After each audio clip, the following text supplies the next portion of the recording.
I'm Lucas. I deliver pizzas for a living, and usually it's a chill job. You get in your car, drop off some food, maybe get stiffed on a tip, maybe score a big one if you're lucky. But one night I got the delivery of my life.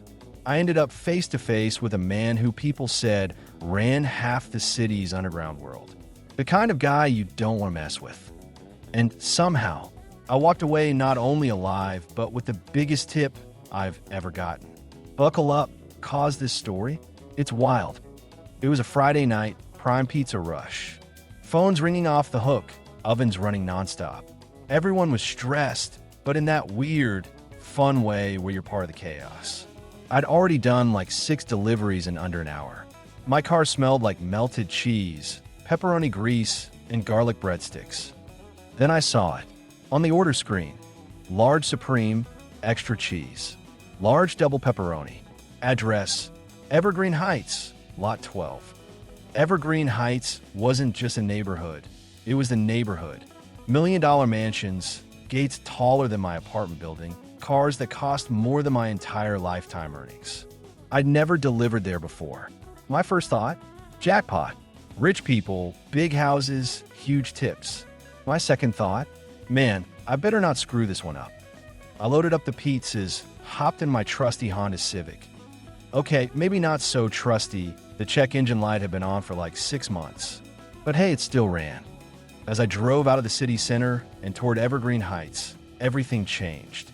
Streetlights got fancier, lawns looked like golf courses, houses turned into castles. My little Civic felt like a cockroach crawling into a jewelry store. Finally, I pulled up to the address.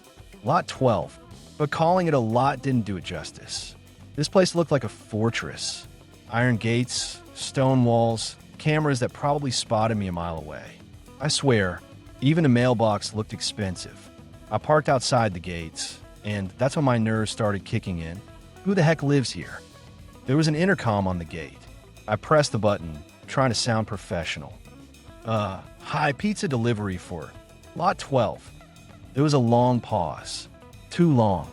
Then, a deep voice crackled through the speaker. Come in. And the gates just opened. Slowly, like something out of a movie.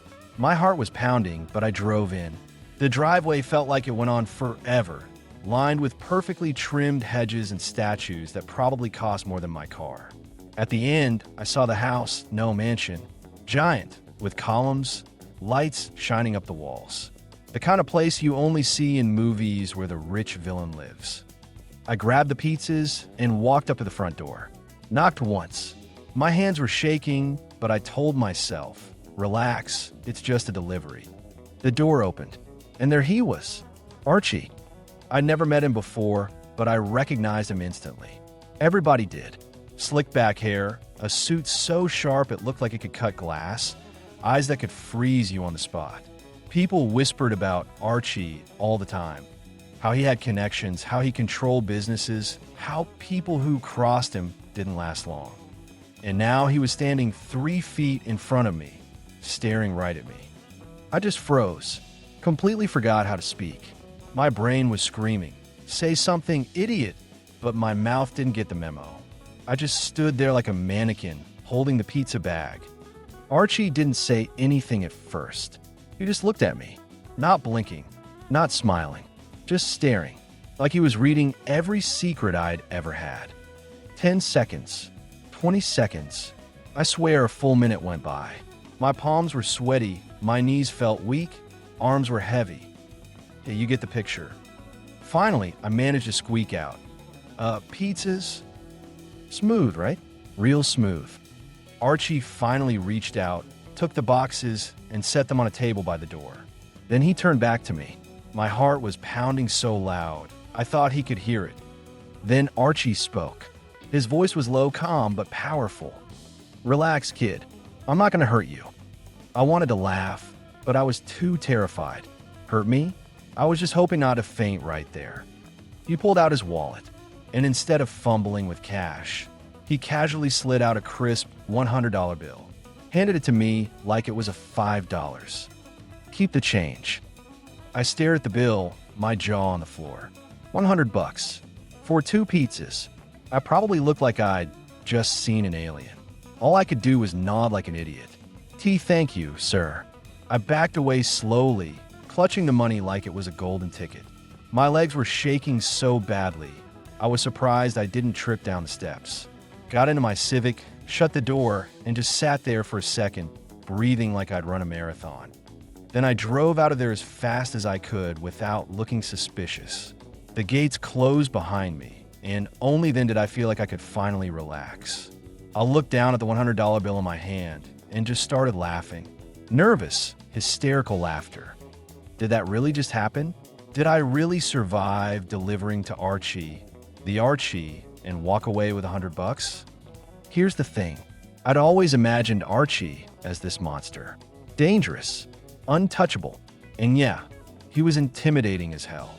But in that moment, he was just a guy who ordered pizza on a Friday night and tipped me like a king. That night taught me 2 lessons. 1, never judge people only by the stories you hear. And 2, sometimes the scariest customers end up being the most generous. So yeah, that's the story of how I survived the most terrifying pizza delivery of my life. And hey, if you ever get a $100 tip, just pray it doesn't come with a side of existential dread. Thanks for hanging out with me, guys. If you like this insane job jam, hit that like button, subscribe, and drop your wildest work story in the comments. Who knows, maybe next time, I'll be telling your story right here. Stay safe out there. And remember, tip your delivery guy. You never know what kind of night he's having.